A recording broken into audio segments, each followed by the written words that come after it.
નમસ્કાર, હું રાજ. આપ જોઈ રહ્યા છો સ્પાર્ક ટુડે ન્યૂઝ. અમરેલીમાં તાજેતરમાં હાથ ધરાયેલી દબાણ હટાવ કામગીરીને લઈને શહેરમાં ચર્ચા અને નારાજગી જોવા મળી રહી છે. રસ્તા કિનારે નાનકડા ધંધા કરીને જીવન ગુજરાન ચલાવતા લોકોએ તંત્રની સૂચનાનું પાલન કરીને સ્થળ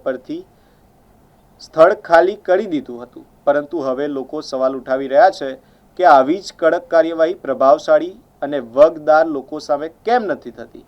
સ્થાનિકોમાં એવી ચર્ચા છે કે વર્ષોથી જાહેર જમીન પર કબજો ધરાવતા મોટા માથાઓ સામે કાર્યવાહી કેમ નથી થતી, જ્યારે સામાન્ય લોકો સામે તાત્કાલિક પગલાં લેવામાં આવી રહ્યા છે.